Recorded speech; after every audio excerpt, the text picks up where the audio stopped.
सोबत असेल जाणीव। रोखोक बातम्यांसाठी पाहत राहा जाणीव मराठी। होऊ द्या जाणीव। लाईक करा, शेअर करा आणि सबस्क्राईब करा आपल्या हक्काचे चॅनल जाणीव मराठी।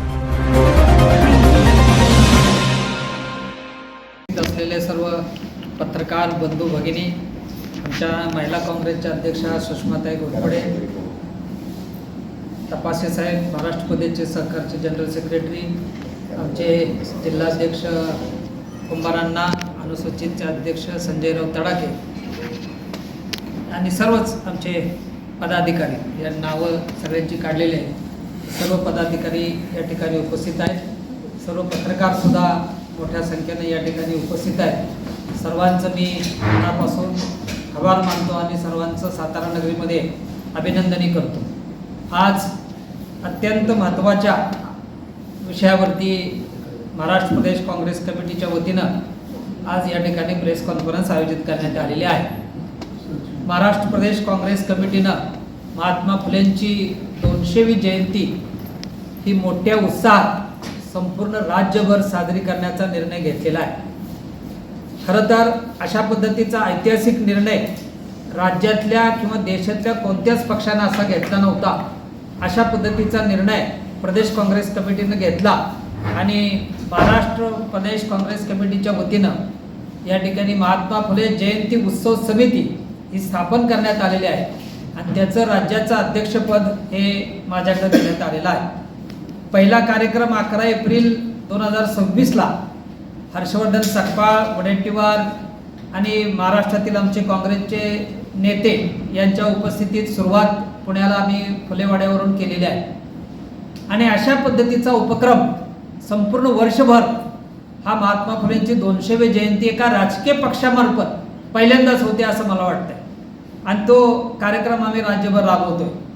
खरं तर याची सांगता नायगाव किंवा कडगुण या ठिकाणी होणार आहे। या सांगता सभेला देशाचे नेते आणि भावी पंतप्रधान सन्माननीय राहुलजी गांधी, अशोकजी गेहलोत, हर्षवर्धनजी सकपाळ, विजय वडेट्टीवार, नाना पटोले आणि महाराष्ट्रातील सर्वच काँग्रेसचे नेते या सांगता सभेला उपस्थित राहावे अशा पद्धतीचा प्रस्ताव पार्लमेंटरी बोर्डाने पास केलेला आहे आणि त्या पद्धतीने ही जयंती विविध उपक्रम महात्मा फुलेंच्या जीवनावरचे काही चरित्र असतील, त्यांच्यावरच्या एकांकिका असतील, त्यांच्यावरची विशेष शोध मोहीम म्हणून निबंध स्पर्धा असतील, वक्तृत्व स्पर्धा असतील आणि महात्मा फुलेंचं एकूणच जीवन चरित्र, सावित्रीबाई फुलेंचा आणि त्यांचा जीवन संघर्ष हा लोकांच्यापर्यंत पोहोचावा यासाठी सातत्यानं वर्षभर प्रत्येक जिल्ह्यात हा कार्यक्रम आम्ही घेतो आहोत आणि त्याची जबाबदारी पक्षानं माझ्यावरती दिलेली आहे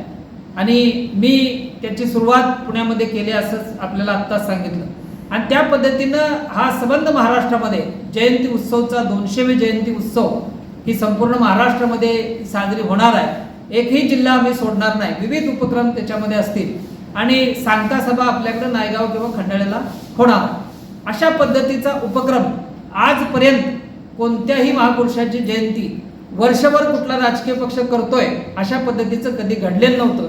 ते आम्ही या ठिकाणी ऐतिहासिक निर्णय घेऊन आम्ही घडवण्याचा निर्णय या ठिकाणी घेतलेला आहे आणि त्या पद्धतीनं संबंध वर्षभर हे आमचे कार्यक्रम होणार आहे।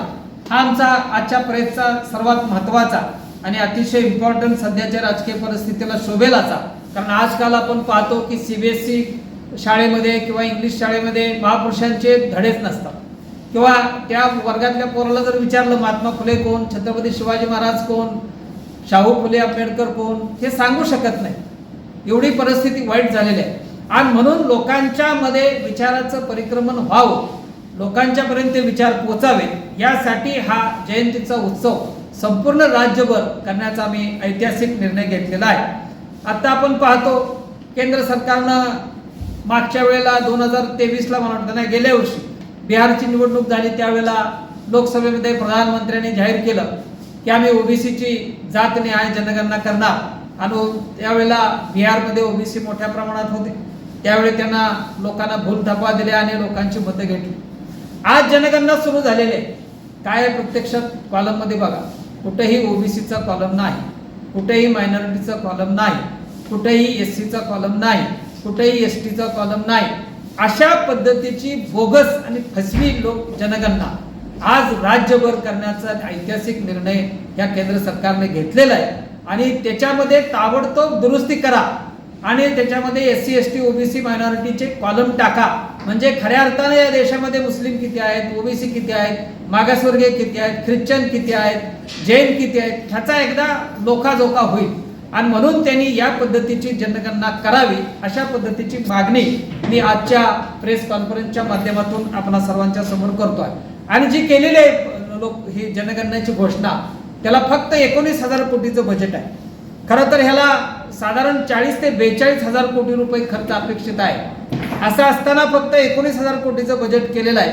हे सुद्धा अतिशय फसवा आहे आणि लोकांना फसवण्याचं काम या जनगणनेच्या माध्यमातून या ठिकाणी केलं जात आहे असा माझा आणि प्रदेश काँग्रेस कमिटीचा स्पष्ट आणि स्वच्छ यांच्यावरती आरोप. आज आपण पाहतो की बागेश्वर महाराज उत्तर प्रदेशातील एक बेलगाम सुटलेला हा बुवा, आज आपण पाहतो त्याच्याबद्दल आपलं आराध्य दैवत महाराष्ट्राचं छत्रपती शिवाजी महाराज आहे, देशाचं आराध्य दैवत आहे. त्यांच्याबद्दल जी वक्तव्य त्यांनी केलेली आहेत ही वक्तव्य अत्यंत घाण, अत्यंत नीच आणि अतिशय खालच्या पद्धतीची वक्तव्य केलेली आहे. त्याचा प्रदेश काँग्रेसच्या वतीनं आम्ही या ठिकाणी निषेध करतो आणि मी मागणी करतो की बागेश्वर महाराजाकडा आर्थिक सोर्स काय आहे. आम्ही त्याच्यावर गुन्हे दाखल करा असं म्हणणार नाही. गुन्हे दाखल करून काही होणार नाही. पोलीस त्याला बोलवणार नाहीत. कुणाच तरी राजकीय वर्धास्त त्याच्या पाठीशी RSSचा आहे, भाजपचा आहे आणि त्यामुळे ते त्यांना बोलवणार नाही. त्याच्यावर कसली कारवाई होणार नाही. माझं स्पष्ट म्हणणं आहे की बागेश्वर महाराजाची आर्थिक गुन्हेगारी शाखेच्या मार्फत चौकशी करा आणि त्याच्याकडे इतका अमाप पैसा कुठून येतोय याची चौकशी करून त्याच्यावरती केसेस दाखल करा. हेलिकॉप्टरनं महाराजा फिरतो, अनेक राज्यामध्ये हेलिकॉप्टर जातो, कुठला पैसा येतो, कोण त्याला मदत करतं, आर्थिक सोर्स काय आहे त्याचा, कशा पद्धतीनं होतं. म्हणून माझी स्पष्टपणे किंवा काँग्रेसची स्पष्ट मागणी आहे की त्यांनी ताबडतोब या ठिकाणी आर्थिक गुन्हेगारीच्या शाखेच्या मार्फत त्याची चौकशी करून त्याच्यावरती गुन्हे दाखल करावेत अशा पद्धतीची आजच्या पत्रकार परिषदेच्या माध्यमातून माझी या ठिकाणी मागणी आहे. दुसरा मुद्दा, आज आपण पाहतो की महिलांचं आरक्षण, सुषमाताई त्याच्यावरती थोड्या प्रमाणात बोललेले आहे, परंतु त्याच्यावर एक स्वतंत्र प्रेस नोट आम्ही पक्षामार्फत घेणार आहे. कारण जवळजवळ 17-18 पानाचं या ठिकाणी सर्क्युलर मला आजच मिळालेलं आहे.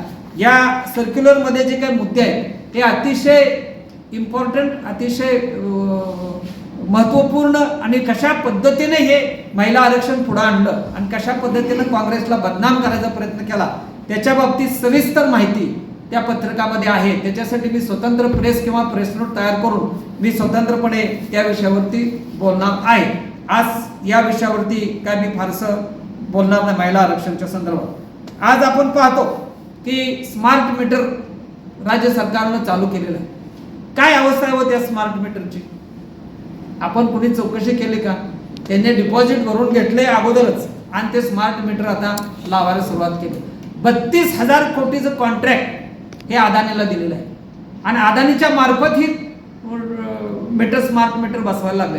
काय योजना आहे ती? तुमच्या घरामध्ये स्मार्ट मीटर बसणार, त्याचं रिडिंग किती येते ते अदानीलाच माहिती असेल, कशा पद्धतीनं बिल येते ते त्यांनाच माहिती असेल आणि हे चार्जेबल मीटर आहेत. म्हणजे तुम्हाला जसं मोबाईलला आपण चार्जिंग करतो बॅलन्स, तसा आपण चार्ज करायचं आणि चार्ज करून ते मीटर ते बसणार. तुमचं रात्री 12 वाजता जरी चार्जिंग संपलं तरी अजितराव तुमच्या घराचं समजा लाईट 12 वाजता रात्री निघून जाणार, तुम्हाला विचारणार पण नाही. तुमच्या घरी कोण बिल मागा येणार नाही, बिल कुठलं येणार नाही, काय नाही.